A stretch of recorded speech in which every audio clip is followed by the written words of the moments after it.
Shopbiz। नमस्कार दोस्तों, अभी हम लोग बात करेंगे बजट हाइलाइट्स 2023 के बारे में। सबसे अच्छी खबर, सबसे बड़ी खबर सैलरीड पर्सन के लिए है। अब न्यू टैक्स रेजिम को डिफ़ॉल्ट टैक्स रेजिम माना गया है। अब 7 लाख रुपए तक आपको कोई भी आयकर नहीं देना है, कोई भी इनकम टैक्स नहीं देना है। और दूसरी तरफ जो पुराना ओल्ड टैक्स रेजिम था उसमें भी बदलाव किया गया है। अब 3 लाख तक कोई टैक्स नहीं है और स्लैब चेंजेस करी गई है। उसके बाद 15 लाख से जो ऊपर के टैक्स पेयर हैं उसके ऊपर 30% है। 15 से जो नीचे है, जिनका 12 लाख रुपए का टैक्स इनकम है, उसके बीच के स्लैब पे 20% रखा गया है। 9 से 12 पर 15% रखा गया है और 6 से 9 पे 10% रखा गया है और 3 से 6 पे 5% रखा गया है। उसके अलावा 52,000 का एक स्टैंडर्ड डिडक्शन भी दिया गया है अगर आपका इनकम 15,50,000 से ज़्यादा है, तो ये भी एक अच्छी पहल है। और जो बिग इनकम ग्रुप है, जिनका इनकम ज़्यादा है, जो सरचार्ज से बहुत ज़्यादा परेशान थे, उनको भी सरचार्ज में अब रिडक्शन दिया गया है और उनका जो अब इनकम टैक्स का जो बेनिफिट, जो टोटल टैक्स बन के आएगा, वो पहले आ रहा था 42.7%, अब वो 39% आएगा। इसके साथ ही ओल्ड रिजीम है, उसमें आप जो टैक्स का जो सेविंग्स जो आप करते हैं, जो इन्वेस्टमेंट करते हैं, उसका क्रेडिट आपको मिलता रहेगा। जो इस बजट में सबसे बड़ी बात निकल के आई है, जो भारतीय अर्थव्यवस्था, भारत का ग्रोथ रेट सबसे हाईएस्ट रहा है पूरे वर्ल्ड में। 6.8% से 7% के बीच का अनुमान 2022-23 के लिए लगाया गया है। इसके अलावा जो इंफ्रास्ट्रक्चर सेक्टर्स हैं, उस पर सरकार चुनाव को देखते हुए भी फिर भी कैपिटल एक्सपेंडिचर को बढ़ाने का फैसला लिया। ये एक सबसे बड़ी चीज़ है। और उसके अलावा जो स्टार्टअप्स हैं उनके लिए भी अच्छी खबर है। अगर आप मैन्युफैक्चरिंग स्टार्टअप्स हैं तो आपके लिए लोअर टैक्स है। और स्टार्टअप में अगर आपके शेयर होल्डिंग चेंज होता है, किसी कारण से इन्वेस्टमेंट होता है, जनरली स्टार्टअप लॉस मेकिंग होती है, तो उस केस में लॉस कैरी फॉरवर्ड हो सकता है। ग्रेट एक्सपोजर टू डिफेंस को 5,44,000 करोड़ दिए गए हैं। उसके अलावा 39,000 कंप्लायंस है जो स्टार्टअप के लिए एप्लीकेबल थे, उसको भी कम करके स्टार्टअप के लिए एक अच्छा पैटर्न बनाने की कोशिश की जा रही है। एक अच्छा पैटर्न बने देश में और स्टार्टअप इकोसिस्टम डेवलप हो, इसके लिए ईज ऑफ कंप्लायंस पे सरकार फोकस कर रही है। और उसके अलावा जो आपको फार्मास्यूटिकल इंडस्ट्री था, उसके ऊपर काफ़ी सारा काम किया गया है।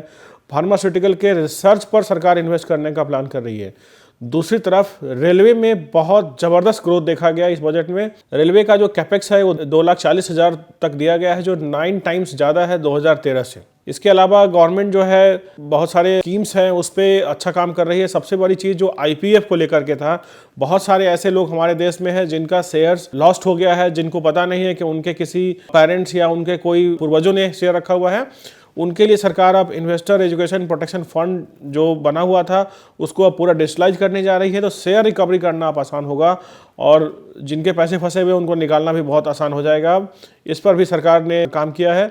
इसके अलावा सरकार ने जो बहुत बड़ा अनाउंसमेंट किया है, वो अनाउंसमेंट है आपका ई कोर्ट लेकर के। अभी तक भारत में जो कोर्ट में आप देखते हैं इतनी भीड़, लंबी भीड़ रहती है, उसके लिए भी 7,000 करोड़ का प्रोविजन दिया गया है कि अब घर बैठे या आप कहें कि ऑनलाइन के माध्यम से भी कोर्ट का जो हियरिंग है वो सब कराया जा सकता है। ये सब भी सरकार ने इस बार दिया है। कॉर्पोरेट टैक्स में कोई चेंजेस नहीं दिए गए हैं। कैपिटल गेन टैक्सेज में कोई चेंजेस नहीं है। साथ में ही MSME को जो गारंटी दी जा रही थी उसको जारी रखा गया है और MSME को अब 9,000 करोड़ का जो सरकार है फ्रेश इन्फ्यूजन 2023 1 अप्रैल को देगी। साथ में ही MSME के लिए 2 लाख करोड़, बहुत बड़ा रकम है, तो 2 लाख करोड़ का जो है collateral free credit guarantee schemes की जो लोन सरकार दे रही थी, जो देने वाली है अब सबको। तो स्टार्टअप और MSME के लिए अच्छी खबर है, स्टार्टअप इस स्कीम का फ़ायदा उठा सकती है। इस बार फिस्कल डेफिसिट फिर से 5.6 रहने का अनुमान लगाया गया है और सरकार जो प्लान कर रही है कि 35,000 करोड़ एनर्जी ट्रांजिशन पे खर्चा किया जाए और 19,000 करोड़ के आसपास हाइड्रोजन पे काम किया जाए। और सबसे बड़ी बात जो फिनटेक को लेकर के आया, ऐसा लगता है कि सरकार को फिनटेक इंडस्ट्री पूरी तरीके से समझ में आने लगा है अब, और काफ़ी अच्छा पहल दिया गया जिसमें उन्होंने कहा कि डिजी लॉकर को अब एक्सपेंशन किया जाएगा और digi locker as a API अब फिनटेक कंपनीज़ को अवेलेबल होगी। इससे बहुत फ़ायदा होगा फिनटेक कंपनी को और फिनटेक कंपनी का इससे जो अभी कॉस्ट आ रहा था KYC वेरीफाई करने में, उन सब में बहुत सारा फ़ायदा फिनटेक कंपनीज़ को मिलने वाला है। उसके अलावा जो सर्टिफिकेट ऑफ डिपॉजिटरी है उसका भी आप API आने वाले समय में सरकार रिलीज करेगी। शायद वो चार्जेबल हो या फ्री हो, उसके बारे में उन्होंने अभी तक कुछ भी नहीं कहा कि वो किस तरीके से करेंगे। लेकिन अब इंडिविजुअल्स जो बहुत सारे लोग हम अब डिजी लॉकर को यूज कर रहे हैं, तब अपनी KYC वहाँ सेव करेंगे और वो बैंक्स को और जितने भी फाइनेंशियल इंस्टीट्यूशन है उनको अपने आप चला जाएगा। तो ये एक बहुत बड़ा पहल है जिसमें जो फिनटेक है और जो लेंडिंग का काम करते हैं या जो इन्वेस्टमेंट का काम करते हैं उनके लिए एक बहुत अच्छा कदम माना जा रहा है। 2022-23 के असेसमेंट ईयर में सबसे ज़्यादा income tax return 6.5 crore income tax return file किए गए। ये वित्त मंत्री जी ने खुद कहा, ये बहुत बड़ी अचीवमेंट है। यानी कि करीब करीब 6%, 5.5% हमारी जनसंख्या अब टैक्स पेयर हो गई है जो हमारे सिटीजन है। और इनकम टैक्स का जो रिफंड प्रोसेसिंग है उसको और जो प्रोसेसिंग है उसको 15 दिन में भी किया जा रहा है। और ये जो पहले ही का जो टाइम था वो 6 महीने से 9 महीने का टाइम होता था, जिसको सरकार ने कम करके अब 15 दिन का कर दिया है। सबसे बड़ा मेजर चेंजेस जो माइक्रो एंटरप्राइज जो एग्जेम्पशन बेसिस पे इनकम टैक्स रिटर्न फाइल करते थे, जैसे प्रिजम्पटिव बेसिस पे टैक्स रिटर्न कहते हैं, तो सर्टेन माइक्रो एंटरप्राइज जिनका टर्नओवर अब 3 करोड़ है, अब वो भी लोअर टैक्स का फायदा उठा सकते हैं। पहले ये 2 करोड़ रुपए हुआ करता था। प्रोफेशनल्स के लिए 50 लाख से बढ़ा के 75 लाख रुपीज़ कर दिया गया है।